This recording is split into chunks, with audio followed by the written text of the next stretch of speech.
50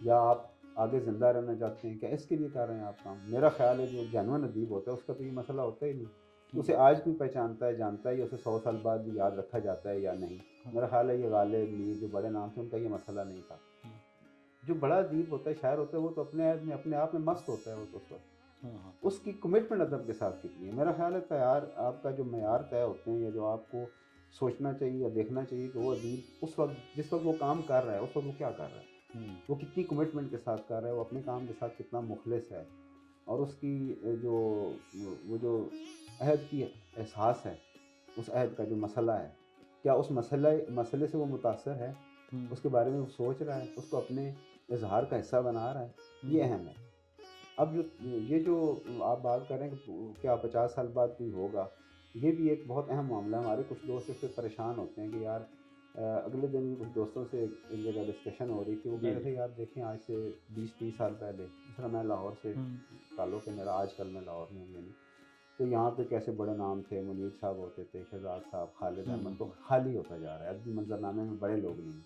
تو میں نے انہیں کہا یار اپنے عہد میں وہ بھی یہی کہتے ہوں گے، اس سے پیچھے 50 سال پہلے کیسے لوگ تھے۔ میں نے کہا آپ اب امجد صاحب تھے، ان کے ساتھ میرا بیٹھنا اور سنتالیس میں امجد صاحب کے ساتھ، تو وہ اکثر یہی ذکر کرتے تھے کہ یار ہم نے جن لوگوں سے سیکھا آپ ویسے لوگ نہیں ہیں۔ تو میں نے کہا لیکن ہم کہتے تھے آپ ہیں نا، تو اب ہم جو لوگ یہ آج جو کام کر رہے ہیں، آپ ہیں اور لوگ جو ادب کی خدمت کر رہے ہیں، یا جو شاعر ادیب اچھے شعر کہہ رہے ہیں، اچھا ادب تخلیق کر رہے ہیں، ان میں سے بھی کچھ ہوں گے جو آج سے 50 سال بعد جا کے کہہ رہے ہوں گے کہ یار اب تو خالی ہو گیا، اس وقت فلاں تھا۔ تو وہ اس وقت کیسے آپ طے کر سکتے ہیں؟ نہیں، یہ تو آپ کی بات بالکل بجا ہے۔ 50 سال پہلے نہ سوشل میڈیا تھا، نہ کوئی ٹیلی فونک کوئی ایسی کوئی خاص وہ لہر تھی کہ جس میں شاعر ادیب جو ہے وہ جمپ یا جست بھر کے آگے نکل جائے۔ آج کل تو معاملہ کچھ اور ہے۔ دیکھیں بھائی، جست جو کلانچے بھرتے ہیں نا ہرن، وہ ان کے پیچھے جو اڑنے والا غبار ہوتا ہے وہ بہت تھوڑی دیر کا ہوتا ہے، ٹھیک ہے، وہ بھر کے اوجھل ہو جاتے ہیں آنکھ۔ جتنی چیز کوئی تیزی سے بھرتی ہے نا، اتنے اس کے نقش پا بھی اتنے اس کے کم مضبوط ہوتے ہیں، وہ بہت جلدی ان کے نقوش معدوم بھی ہو جاتے ہیں۔ اچھا، جو دھیرے سہج پاؤں رکھنے والے، قدم دھرنے والے ہوتے ہیں نا، ان کے نقش قدم بھی کافی دیر تک رہتے ہیں۔ تو کیا آپ سمجھتے ہیں کہ سوشل میڈیا یہاں پہ نقصان بالکل پہنچا رہا ہے؟ دیکھیں آپ میڈیم ہے نا، اظہار کے آپ کے پاس تھے، ایک وقت تھا کہ آپ کے پاس صرف ایک کتاب تھی، بلکہ اس سے پیچھے چلے جائیں، پرنٹ بھی نہیں تھا نا۔ جب پریس آیا دنیا میں، ایک وقت تھا کہ سینہ بسینہ روایت تھی، پھر کپتوں پہ لکھتا رہا انسان، پھر اخبار آیا۔ اس اخبار کے عہد کے جو لوگ تھے، آپ کو یاد ہو یا شاید آپ نے پڑھا ہو، ادبی صفحات پر بھی اعتراضات ہوتے تھے، یار یہ تو اخبار میں چھپنے والا، 20 صفحے پہ چھپنے والا شاعر ہے۔ مذاق بھی اڑتے تھے کہ اپنی تصویر لگواتے ہیں یار تاکہ قارئین کو پتہ چلے کہ صاحب جو ہیں وہ صحت مند ہیں، سلامت ہیں۔ تو اس میں بھی اعتراضات ہوتے رہے۔ پھر ایک نیا ٹرینڈ ٹی وی کا آیا، پھر ہم کہتے ہیں کہ ٹی وی پہ جو مقبول شاعر تھے وہی مقبول شاعر بعد میں بنے۔ پھر گائکی کا ایک تھا رجحان، غزل کا، مہدی صاحب نے، غلام علی نے، انہوں نے جن لوگوں کو گایا ہے وہ معروف ہیں، وہ ایک معیار بنا۔ اس پہ اعتراضات کرنے والے بھی تھے، اب بھی اعتراض کرتے ہیں اس پہ، اور نو ڈاؤٹ بہت ساری ایسی غزلیں جو شاید نہ گائی جاتی، تو آج اگر ان کو دماغ سے کسی طریقے سے بنا اریز کر دے، وہ اس کی دھن بیچ میں سے نکال دے تو آپ اس کو پڑھیں تو اس کا وہ لطف نہیں ہے۔ لیکن بہت ساری ایسی شاعری جو گائی بھی ہو، واقعی اچھی شاعری بھی تھی۔ اچھا، اس کے بعد پھر سوشل میڈیا کا آیا دور، تو ہر عہد کا جو لیٹسٹ وسیلہ ہوتا ہے، ذریعہ ہوتا ہے، اس پہ اعتراضات ہوتے ہیں۔ اب سوشل میڈیا بھی اسی طرح ہے۔ ہمیں کیا علم کہ آج سے 10 سال بعد ہم بیٹھے ہوں تو ہم سوشل میڈیا پہ کہہ رہے ہوں کہ ہاں یار سوشل میڈیا کے دور میں وہ ایک اچھا شاعر تھا۔ اب یہ جو نیا ٹرینڈ ہے اس میں تو بہت تباہی مچا ہے، تو ایسا ہو سکتا ہے، ممکن نہیں۔ میں جہاں تک میرا مشاہدات ہیں، سوشل میڈیا زندہ رکھے گی شاعر کو، اس کے ادب کو، جو اس نے تخلیق کیا اس کو آنے والے وقت میں۔ یا تو شاید میں غلط ہو سکتا ہوں، لیکن میرا جو معاملہ ہے، جو میں سوچ رہا ہوں، جو میں دیکھ رہا ہوں، جو آج کل کے دور میں جو چل رہا ہے، اس حوالے سے اگر ہم لوگ دیکھیں تو سوشل میڈیا کا بہت اہم کردار ہے شاعر ادیب یا کسی بھی صنف کو یا کسی بھی نظریے کو زندہ رکھنے کے لیے۔ جی جی، کردار تو بہت بڑا ہے نا، جس طرح میں نے ذکر کیا نا مختلف ادوار میں جو چیزیں کی ہیں، وہ ذرائع تھے نا، وسائل تھے. سوشل میڈیا سب سے تیز ہے نا، لیٹسٹ بھی ہے اور فاسٹسٹ بھی ہے، ٹھیک ہے. تو وہ اس کو لوگ استعمال کر رہے ہیں، اس سے فائدہ بھی اٹھا رہے ہیں. اب آپ دیکھیں کہ ایک وقت تھا کہ کسی ادبی پرچے میں آپ کی غزل چھپتی تھی تو 500,000 چھپتے تھے وہ پرچے، تو 500,000 تک وہ 2,000 لوگوں تک پہنچتی ہوگی. بالکل اب ایسے ہی آپ شعر لکھتے ہیں تو وہ لاکھوں لوگوں تک آپ کی ایکسیس ہے، لاکھوں لوگوں تک آپ ود ان منٹس آپ کی وہ چیز پہنچ جاتی ہے. تو وہ تو ہے، لیٹسٹ ہے، فاسٹسٹ ہے، آپ کے پاس وہ ایک ذریعہ ہے اس کو جو. اچھا پھر اس کو استعمال کرنے کا بھی ایک ہے نا، کچھ لوگ بڑی پلاننگ سے استعمال کر رہے ہیں ہاں اس جی کو. جو جتنی پلاننگ سے جتنے اس کو ایک کیا کہتے ہیں اپنی ذہانت کو استعمال کرتے اور اپنی پوری فکر کے ساتھ اور اپنے پورے زور کے ساتھ اور وسائل بھی اس میں انویسٹ. سوشل میڈیا میں پھر ایک اور بھی ہے کہ اتنا بڑا میڈیم ہے، اس میں آپ انویسٹمنٹ بھی اس میں بہت زیادہ ہو رہی ہیں. بالکل لوگوں نے آپ کو پتہ ہی ہوگا کہ شعراء نے ٹیمیں رکھی ہوئی ہیں اپنی سوشل میڈیا کی، وہ باقاعدہ بیٹھ کے ٹرینڈس سیٹ کرتے ہیں، کام کرتے ہیں، ان کو وائرل کرتے ہیں ویڈیوز کو. تو بالکل یہ لیٹسٹ ذریعہ ہے. اور یہ لیکن جو زندہ رہنے والی بات ہے، میرا خیال ہے کہ جس طرح ایک پاپ سنگنگ ہے نا، اس کا وہ بہت تیزی سے چیز آتی ہے، وہ دیر پا نہیں ہوتی. وہ اس کا جو اثر ہے نا، اس کا اثر اتنا دیر پا نہیں ہوتا. اس میں آپ کو روز ایک نیا کچھ انجیکٹ کرنا پڑتا ہے. اچھا. اب آپ دیکھیں نا سوشل میڈیا پہ جو یہ ویڈیوز وغیرہ ان کی شاعری وائرل ہوتی ہے ہمارے دوستوں کی، جی جی، تو وہ جو ان کے آڈینس سے سننے والی ہے وہ ایک ہی شعر کو بار بار کب تک سنیں گے، ٹھیک ہے. تو جب وہ ختم ہو جائے گا، وہ سلسلہ منقطع ہو جائے گا. آپ فیس بک پہ، میں آپ کو ایک چھوٹی سی مثال دیتا ہوں، ہمارے بہت اچھے لکھنے والے، میں نام نہیں لیتا، بہت اچھے شاعر ہیں. جی جی، کسی زمانے میں وہ بڑی ان کی دھوم تھی، فیس بک اور سوشل میڈیا پر بہت دھوم تھی ان کی. وہ کوئی 1 سال 1.5 کے لیے انہوں نے فیس بک اکاؤنٹ بند کر دیا. تو مجھے ایک دن اچانک بیٹھے بیٹھے خیال آیا کہ وہ بندہ کافی دنوں سے دیکھا نہیں، کہیں اس کی ایکٹیویٹی نہیں دیکھی، تو اسے میں فون کروں. میں نے اسے فون کیا تو وہ اس میں بڑی اس کی حالت غیر ہو گئی، یعنی رونے والا ہو گیا. کہتا یار میں واقعی، کہتا مجھے اس 1.5 سال میں 3-4 دوستوں نے فون کیا. تو کیا ہے تو یہ ایک اور یہاں آپ نہیں رہنا ہے ہر وقت. ایک سوال اور پیدا ہوتا ہے سیاض بھائی، جن کی غزلیں گائی گئی، فیض، فراز، منیر صاحب، ناصر کاظمی، محسن نقوی، یہ ان کی غزلیں گائی گئی، اور وہ میں جہاں تک میں سمجھ پا رہا ہوں کہ جن کی غزلیں گائی گئی ہیں وہ زیادہ ان ہیں، اور وہ ان کا نام بھی زیادہ ہے. جن کی نہیں گائی گئیں وہ تو کہیں پیچھے، اور یہی معاملہ آگے بھی ہمارے ساتھ ہونے والا ہے. نہیں ناصر بھائی، بہت سارے شاعر ہیں ایسے جو نہیں گائے گئے. ثروت کو کس نے گایا؟ شکیب جلالی کو کس نے گایا؟ جمال احسانی کو کس نے گایا؟ نہیں گائے گا. منیر ناصر کاظمی کا بھی ایون بہت سارا کلام ہے جو نہیں گایا گیا، اور وہ زیادہ ان میں بہت. جون کو کس نے گایا؟ نہیں گایا گا، لیکن وہ پھر بھی مقبول ہے. تو یہ تو دونوں طرح کی چیزیں. میں نے پہلے عرض کیا کہ جو گائی گئی، گایا گیا کلام، اس میں سے بھی اچھا کلام بھی گایا گیا اور تھوڑا سا کم اچھا کلام بھی گایا گیا، جس کو آپ یہ کہہ سکتے ہیں اگر محتاط بات کریں تو دونوں طرح کی چیزیں ہیں. اور یہ کوئی دلیل نہیں ہے. شعر جس طرح سبتے علی صبا کا شعر ہے، چلیں ایک وہ کہاں پہ، ہاں بالکل گانے آپ کے کی بغیر بات مقبول ہے، بالکل اشعار مقبول ہیں. آپ کی بات بالکل زبردست، ماشاءاللہ. افسانے کی طرف آتے ہیں. بانو قدسیہ اور اشفاق احمد، انتظار حسین اور منٹو، ان لوگوں کے افسانے جو ہیں پکچرائز ہوئے ہیں، آج بھی لوگوں میں زندہ ہیں، دیکھے سنے پڑھے جاتے ہیں، ان کا نام لیا جاتا ہے. جن کے افسانے پکچرائز نہیں ہوئے، ان کے افسانوں کی کتابیں جو ہیں وہ فٹ پاتھوں پہ پڑی ہوتی. کیا وجہ؟ میرا نہیں خیال افسانے پہ پکچرائزیشن کا بھی اثر پڑا ہے افسانے کی مقبولیت پہ. منٹو افسانے پکچرائز ہونے سے منٹو مقبول نہیں ہوا. اچھا، منٹو دیکھیں، منٹو کا افسانہ جو ہے نا وہ ایک کیا کہتے ہیں، تیر کی طرح لگتا تھا جا کے. منٹو نے تو جو آئینہ تھا نا، اس میں آئینہ دکھایا نا، وہ خود بھی کہتا ہے. تو جو سماج کے مسائل ہیں نا، سماج کے جو اصل مسائل ہیں، منٹو نے ان کو بڑی بے رحمی سے اور بڑی بے دردی سے بالکل ننگا کیا اس نے سماج. اب کچھ لوگ، ہمارے ایک دوست ہیں، ان کے ناول چھپا، اس میں انہوں نے بہت زیادہ منٹو کی ٹیکنیک استعمال کی. تو میں نے انہیں یہی کہا، میں نے کہا یار منٹو نے سماج کو ننگا کیا تھا، تم لوگ کسی اور کو ننگا کرنے کے چکر میں، ٹھیک ہے. تو ننگا کس کو آپ نے کرنا ہے؟ آپ نے سماج کو ننگا کرنا ہے یا کردار افراد کو ننگا کرنا ہے، اس کے اندر گندگی دکھانی ہے، خواہشی دکھانی ہے؟ تو میں اس بات سے آپ معذرت کے ساتھ میں اتفاق نہیں کرتا کہ ان کا یہ جو شاعری کا ذکر ہو رہا تھا کہ گائے جانے سے اور جو ذرائع ہیں اور سوشل میڈیا کے اور یہ سارے اس کی وجہ سے مقبولیت، اس پہ میں سہمت ہوں آپ کے ساتھ، لیکن فکشن کے وہ اثرات نہیں ہیں۔ ہاں ڈرامہ دیکھیں، اب اشفاق صاحب کو ریڈیو پہ کام کرنے کی وجہ سے میڈیم تھا نا ان کے پاس ایک بہت بڑا، وہ مقبولیت ملی، ان کے ڈرامے پھر مقبول ہوئے، بعد میں انہوں کے جو ڈراموں پہ انہوں نے کام کیا، پھر ان کے افسانوں کے بھی ڈرامٹائز کیا گیا بعد میں، اور بہت سارے امجد اسلام امجد صاحب نے ڈرامے لکھے خود، تو وہ لوگ جو وہ دونوں چیزیں ایک دوسرے سے کنیکٹ کرتی ہیں نا، اس شہرت سے شاعری کو فائدہ ہوا، شاعری کی وجہ سے ان کو ڈرامے ملے، یہ چیزیں آپس میں بالکل آپ کی بات میں سمجھ گیا، آپ یہ کہنا چاہ رہے ہیں، میں جہاں تک میں سمجھوں کہ سوشل میڈیا اور افسانوں کو پکچرائز کرنے سے انسان کو مقبولیت یا شہرت نہیں ملتی، افسانہ خود اپنا مقام بناتا ہے اور لکھا ہوا جو ہے وہ لوگوں تک پہنچتا ہے، اس کی اپنی ایک اہمیت ہے، سوشل میڈیا کا کوئی کردار نہیں۔ بہت اچھے، آتے ہیں شعر کی طرف۔ شعر انکشاف ہے،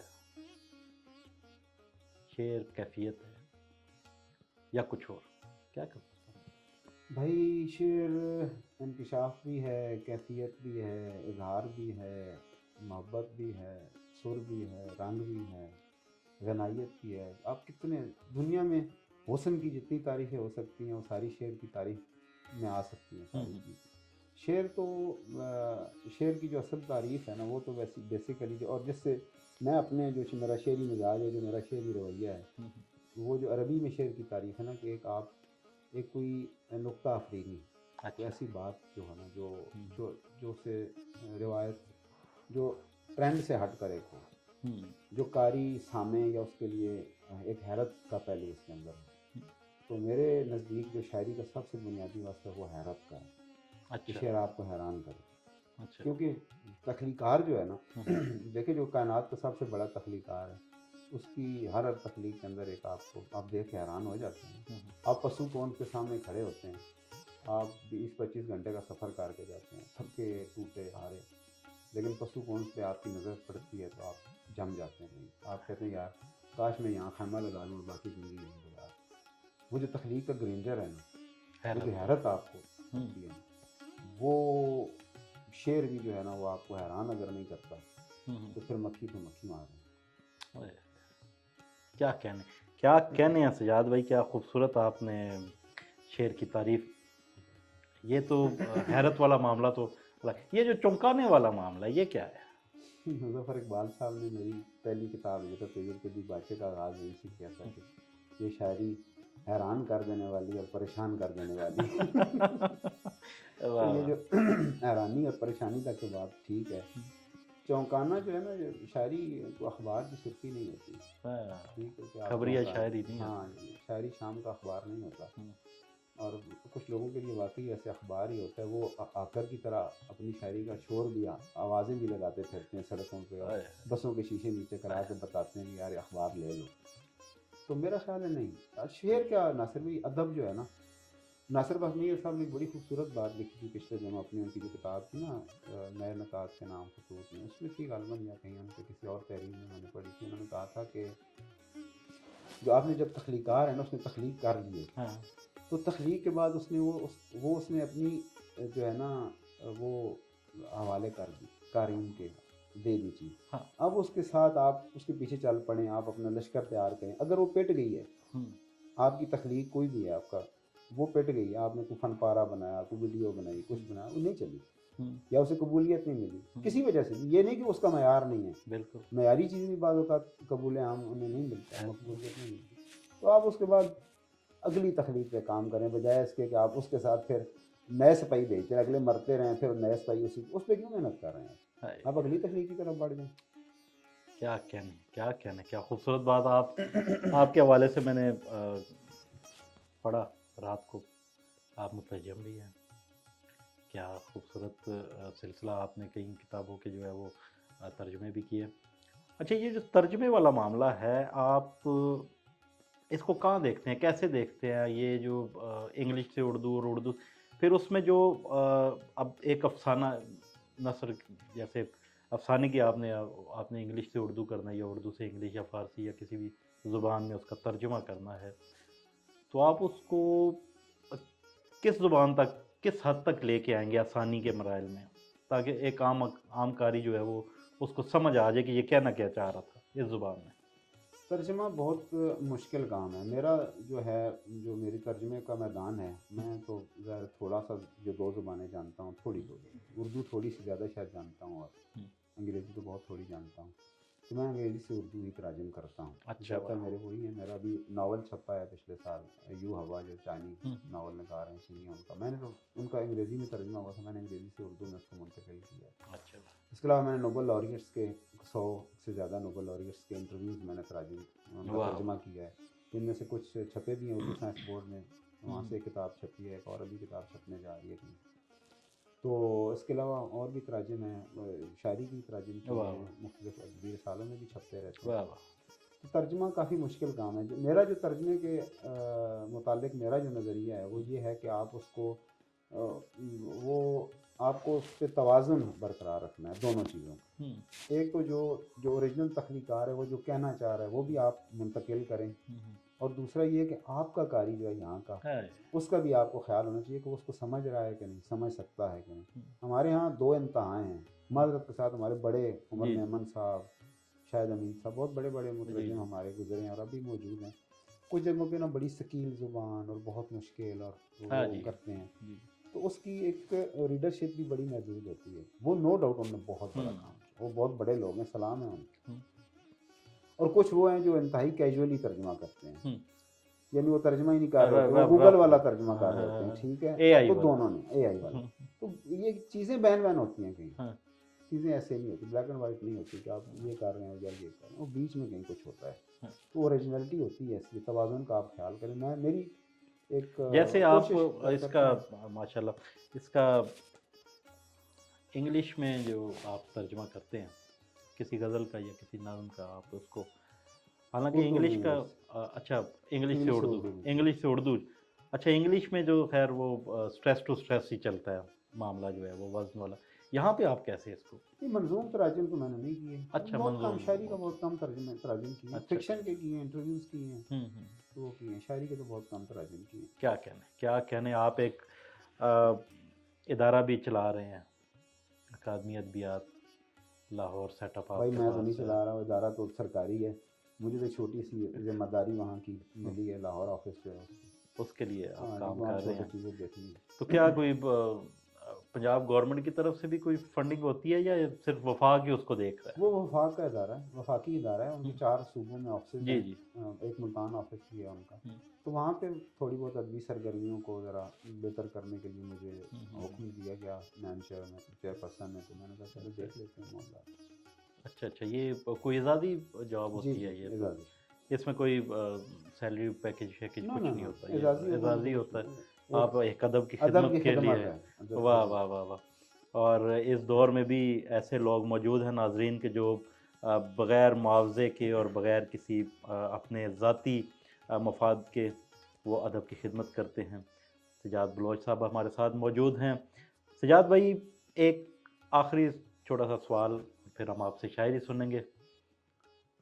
تنقید جو ادبی حلقوں میں ہوتی ہے، جو مختلف پلیٹ فارمز پہ بھی ہوتی ہے، آپ اس سے بھی کوئی اپنا نقطہ نظر آپ کا ہے کوئی، یا آپ کوئی الگ نظریہ رکھتے ہیں، یا اسی سے ہی مطمئن ہے جو ہو رہی ہے؟ وہ کسی نے پوچھا تھا فیض صاحب سے کہ ملک کیسے چلے گا آگے، آپ کیا دیکھ رہے ہیں؟ انہوں نے کہا ایسے ہی چلتا رہے گا. تو یہ ایسے ہی چل رہا ہے سارا، جس طرح پہلے چل رہا تھا اس طرح ابھی آگے بھی چلتا رہے گا. تنقید جو ہمارے یہاں اوورآل تنقید کا وہ ایک بحران آپ کہہ لیں کہ واقعتاً تنقید آپ کے پاس اب اس طرح نہیں ہے، نقاد اس لیول کے موجود نہیں ہیں. بہت بہت تھوڑے لوگ ہیں جو کام کر رہے ہیں، اور اس کا جو والیوم ہے وہ بھی بہت کم ہے تنقید کا رہ گیا. تو حلقوں میں تو ظاہر ہے پھر جب آپ کے پاس بڑے نقاد موجود تھے، وہ حلقوں میں جاتے تھے، باقاعدہ نشستوں میں موجود ہوتے تھے، تو وہاں حلقہ کے اندر تخلیقات پر کی جانے والی تنقید کا معیار بھی اور ہوتا تھا. اچھا، تو اب نصابی قسم کی اور تاثراتی تنقید، بلکہ تاثراتی تنقید تو ہوتی نہیں ہے، تاثراتی مضامین ہوتے ہیں. پھر ہم بھی دوستوں کے لیے دیکھ لیتے ہیں اور ان کو تنقید سمجھا جاتا ہے. کچھ لوگ سمجھتے ہیں تنقید کچھ اور چیز ہے، وہ بڑا سنجیدہ کام ہے. بڑا کیا کہنے، بہت خوبصورت بات. نوجوان نسل جو آگے آئے گی، جو آپ کو یاد رکھے گی، جو آپ کو سنے گی، کہ کچھ سپارک دیکھ رہے ہیں ان میں، شعر و ادب میں نئے لکھاریوں میں؟ بار کو بہت ہے. اگر آپ لیکن افسوس کی بات یہ ہے کہ اس وقت جو سارا سپارک ہے اس کا فوکس صرف غزل پر ہے. اچھا. شاعری میں بھی صرف غزل پر ہیں، باقی بھی ادب کی اصناف ہیں، اس طرف آپ کو اتنا زیادہ نظر نہیں آتا. اچھا، ان کا آپ رجحان، یہ کہنا ایک چاہ ٹرینڈ رہے ہے ہیں. نا، ایک ٹرینڈ نظر ہاں، آ رہا غزل کے علاوہ جو ہے وہ اور بھی ہاں، اصناف ہیں جن میں نظم ہے، ہے، نازم ہے، آزاد نظم ہے، بالکل بالکل. اور نثری نظم بھی ہے. جی جی، نثری نظم تو کچھ لوگ کر رہے ہیں کیونکہ وہ ایک سہولت بھی تو آپ کو فراہم کرتی ہے. جن کی اس طبع کا موضوع نہ ہو وہ نثری نظم ایسے لوگ بھی جیسا ہیں. کہ ہماری شاعری جو ہے وہ جہاں موسیقیت ختم ہوتی ہے وہاں شاعری تو ختم ہو جاتی ہے. جی جی، اور ہمارے تہذیبی جو سلسلہ ہے نا، ہمارا برصغیر کا سندھ ہند کی جو تہذیب ہے، اس کے اندر آپ شعر سے غنائیت کو اور اس کو وزن کو اور رزم کو الگ نہیں کر سکتے. کیا کہنے، بہت کم وقت موجود ہے ہمارے پاس اس وقت، جو میں تو چاہتا ہوں کہ مزید اس کو آگے چلایا جائے. کچھ غزلیں بھلا ہو آپ کا جو چاک دامانی سمجھتے ہیں، واہ واہ. بھلا ہو آپ کا جو چاک دامانی سمجھتے ہیں، وگرنہ لوگ اس وحشت کو ریانی سمجھتے ہائے ہائے، واہ واہ واہ واہ واہ. بھلا ہو آپ کا جو چاک دامانی دامانی سمجھتے ہیں، وگرنہ لوگ اس وحشت کو ریانی بریانی سمجھتے سمجھ. واہ واہ. ہیں. ہماری صورت حالات ایسی ہے کہ اب جس دن ہاں. ہماری صورت حالات ایسی ہے کہ اب جس دن نئی مشکل نہیں پڑتی تو آسانی سمجھتے ہیں. واہ واہ واہ واہ واہ. کیا کہنے، کیا کہنے. ہماری صورت حالات ایسی ہے کہ اب جس دن واہ، نئی مشکل نہیں پڑتی تو آسانی سمجھتے ہیں. کیا کہنے، کیا کہنے. تو اتنے آئینوں کے سامنے کیوں خار ہوتا ہے، آہا.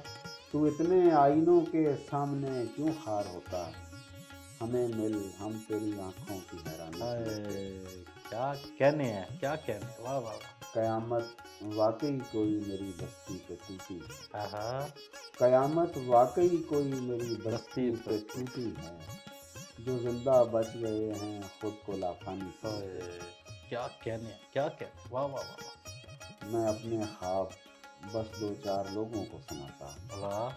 میں اپنے خواب بس دو چار لوگوں کو سناتا ہوں، وہی دو چار جو میری پریشانی سمجھتے ہیں. واہ واہ واہ واہ. کیا کہنے، کیا کہنے.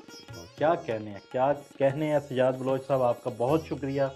آپ لائف پلس کا حصہ بنے، تشریف لائے لاہور سے. یہ ہمارے لیے اعزاز کی بات ہے.